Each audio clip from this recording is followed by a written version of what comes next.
হোমিওপ্যাথিককে Bangladesh homeopathic চিকিৎসা শিক্ষা বিল 2023 উত্থাপনের অনুমতি প্রার্থনার আহ্বান জানাচ্ছি।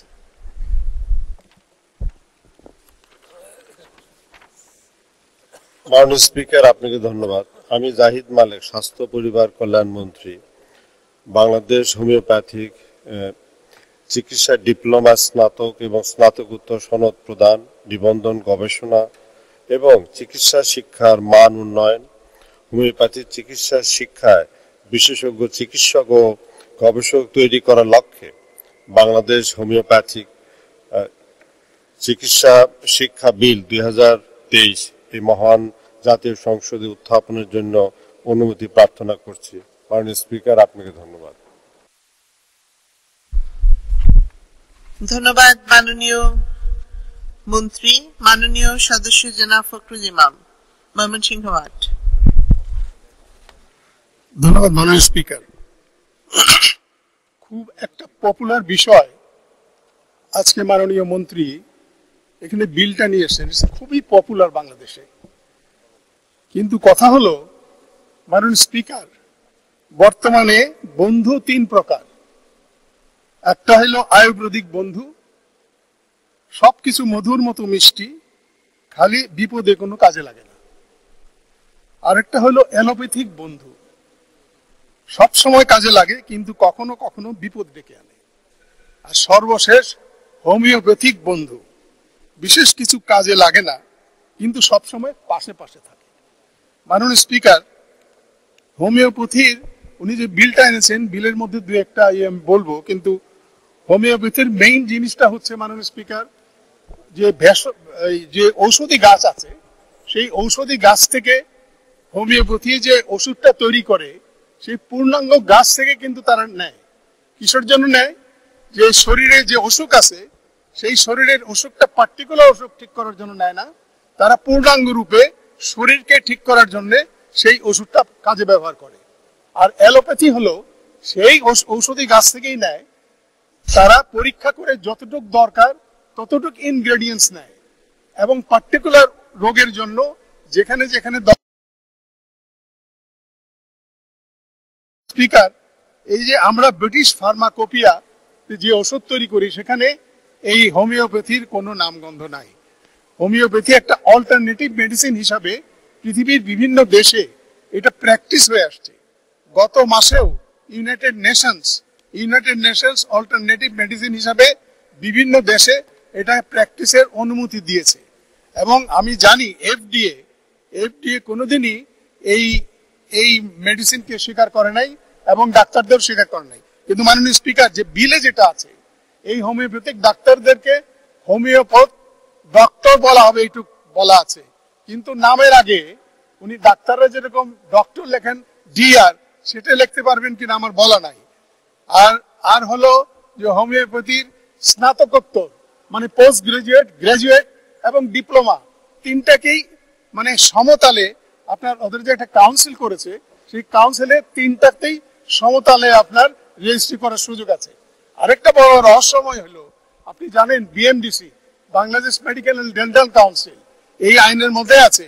যারা বাংলাদেশ মেডিকেল ডেন্টাল কাউন্সিল দ্বারা নিবন্ধিত, মানে আমাদের ডাক্তাররা ইচ্ছা করলে একটা বিবিধ আইন আছে, সেই আইনে পরীক্ষা দিয়ে তারা সেই আপনার হোমিওপ্যাথিক মেডিকেল কাউন্সিলে ডাক্তার হিসাবে জয়েন করতে পারে। এটা অত্যন্ত একটা হাস্যকর জিনিস। যদি উল্টা হয় তাহলে কি হবে? তার মানে হোমিওপ্যাথিক ডাক্তাররা, হোমিওপ্যাথিক ডিগ্রিপ্রাপ্ত ডাক্তাররা যদি কোনো আইনের মাধ্যমে পরীক্ষা দিয়ে বিএমডিসির হয়ে যায়, আপনার এই মেম্বার হয়ে যায়, তাহলে এটা মহা গোলযোগ দেখা দিবে। কারণ 2টা সায়েন্স একদমই বিপরীত। একটা হলো ডাইলুশন, মানে যত ওষুধ দেবেন ডাইলুট করলে সেটা নাকি শক্তি বাড়ে। আর আপনার অ্যালোপ্যাথি হচ্ছে যত কনসেন্ট্রেটেড করবেন আপনি তত শক্তি বাড়বে। সুতরাং এই 2 ধারার জিনিসটাকে উনি কেন এখানে আইন হিসাবে আনলেন? আর আইনটা ছিল মাননীয় স্পিকার, আইনটা ছিল practitioner, homeopathic practitioner ordinance, practitioner, এটাকে উনি করলেন, রহিত করলেন, করে আনলেন হোমিওপ্যাথিক চিকিৎসা বিল। এটার সঙ্গে কোনো সম্পর্ক নাই। এই চিকিৎসা বিল এনে এই যে আপনার ডাক্তারদের মধ্যে বা চিকিৎসকদের মধ্যে যে একটা সামঞ্জস্য সৃষ্টি হলো, সেটা কে দূর করবে? এখন তো আপনি ডাক্তার লিখবেন, সবকিছু হোমিওপ্যাথিক ডাক্তার, সব অ্যালোপ্যাথিক ডাক্তার, তারপরে কয়েকদিন পর আয়ুর্বেদিক ডাক্তার, এটাকে তো আর ভুয়া ডাক্তার কেউ বলতে পারবে না। মাননীয় স্পিকার, সেজন্য আমার সাবমিশন হলো উনি এই বিলটা আরো পরীক্ষা করুন এবং FDA, ব্রিটিশ ফার্মাকোপিয়া এবং ইউনাইটেড নেশনসের যে আপনার দৃষ্টিভঙ্গি আছে সেগুলো উনি এইগুলোর মধ্যে আনেন, তারপরে বিলটা যেন উনি নিয়ে আসেন। ধন্যবাদ মাননীয় স্পিকার। ধন্যবাদ মাননীয় সদস্য। মাননীয় মন্ত্রী।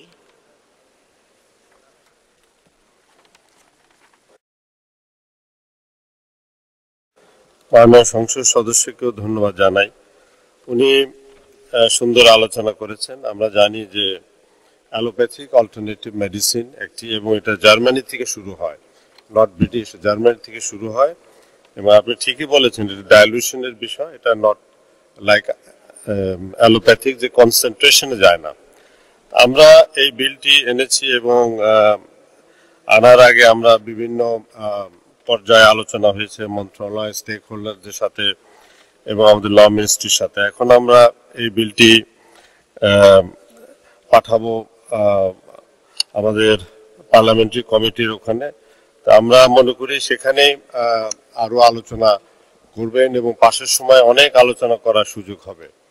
তাই মাননীয় স্পিকার, আমি বলতে চাচ্ছি যে বাংলাদেশ হোমিওপ্যাথি চিকিৎসা শিক্ষা বিল 2023 আজকে উত্থাপিত হলে স্বাস্থ্য মন্ত্রণালয় সম্পর্কিত স্থায়ী কমিটিতে প্রেরিত হবে। সেখানে বিস্তারিত আলোচনা, পরীক্ষা নিরীক্ষার সুযোগ থাকবে। এই পর্যায়ে আমি বিলটি উত্থাপনের অনুমতি প্রদান করার জন্য এই মহান সংসদকে অনুরোধ করছি। মাননীয় স্পিকার, আপনাকে ধন্যবাদ। ধন্যবাদ মাননীয় মন্ত্রী। সংসদের সামনে প্রশ্ন হচ্ছে, বাংলাদেশ হোমিওপ্যাথিক চিকিৎসা শিক্ষা বিল 2023 উত্থাপনের অনুমতি প্রদান করা হোক। যারা এই প্রস্তাবের পক্ষে আছেন তারা হা বলুন, যারা এই প্রস্তাবের বিপক্ষে আছেন তারা না বলুন। হা জয়যুক্ত হয়েছে, হা জয়যুক্ত হয়েছে, হা জয়যুক্ত হয়েছে। অতএব বিলটি উত্থাপনের অনুমতি দেয়া হলো। মাননীয় মন্ত্রী, আপনি বিলটি উত্থাপন করেন। মাননীয় স্পিকার, আপনাকে ধন্যবাদ। আমি জাহিদ মালিক, স্বাস্থ্য পরিবার কল্যাণ মন্ত্রী। বাংলাদেশ হোমিওপ্যাথিক চিকিৎসা ডিপ্লোমা, স্নাতক ও স্নাতকোত্তর সনদ প্রদান, নিবন্ধন, গবেষণা ও চিকিৎসা শিক্ষা মান উন্নয়নে হোমিওপ্যাথিক চিকিৎসা শিক্ষায় বিশেষজ্ঞ চিকিৎসক ও গবেষক তৈরি করার লক্ষ্যে বাংলাদেশ হোমিওপ্যাথিক চিকিৎসা শিক্ষা বিল 2023 এই মহান সংসদে উত্থাপন করছে। মাননীয় স্পিকার, আপনাকে ধন্যবাদ। ধন্যবাদ মাননীয় মন্ত্রী। বাংলাদেশ হোমিওপ্যাথিক চিকিৎসা শিক্ষা বিল 2023 সংসদে উত্থাপিত হলো। আমি এখন মাননীয় স্বাস্থ্য ও পরিবার কল্যাণ মন্ত্রী জনাব জাহিদ মালিককে বাংলাদেশ হোমিওপ্যাথিক চিকিৎসা শিক্ষা বিল 2023 সম্পর্কে সংসদে রিপোর্ট দানের জন্য স্বাস্থ্য ও পরিবার কল্যাণ মন্ত্রণালয় সম্পর্কিত স্থায়ী কমিটিতে প্রেরণের প্রস্তাব উত্থাপনের আহ্বান জানাচ্ছি। মাননীয় স্পিকার, আপনাকে ধন্যবাদ। আমি জাহিদ মালিক, স্বাস্থ্য পরিবার কল্যাণ মন্ত্রী প্রস্তাব করছি যে জাতীয় সংসদে উত্থাপিত বাংলাদেশ বিল 2023 আগামী 4 কর্ম দিবসের মধ্যে পরীক্ষাপূর্বক রিপোর্ট প্রদানের জন্য স্বাস্থ্য মন্ত্রণালয় সম্পর্কিত স্থায়ী কমিটিতে প্রেরণ করা হোক। মাননীয় স্পিকার, আপনাকে ধন্যবাদ। ধন্যবাদ মাননীয় মন্ত্রী। সংসদের সামনে প্রশ্ন হচ্ছে, বাংলাদেশ হোমিওপ্যাথিক চিকিৎসা শিক্ষা বিল 2023 পরীক্ষাপূর্বক 4 কার্যদিবসের মধ্যে সংসদে রিপোর্ট দানের জন্য স্বাস্থ্য ও পরিবার কল্যাণ মন্ত্রণালয় সম্পর্কিত স্থায়ী কমিটিতে প্রেরণ করা হোক। যারা এই প্রস্তাবের পক্ষে আছেন তারা হা বলুন, যারা এই প্রস্তাবের বিপক্ষে আছেন তারা না বলুন। হা জয়যুক্ত হয়েছে, হা জয়যুক্ত হয়েছে, হা জয়যুক্ত হয়েছে। অতএব বিলটি স্বাস্থ্য ও পরিবার কল্যাণ মন্ত্রণালয় সম্পর্কিত স্থায়ী কমিটিতে প্রেরিত হলো।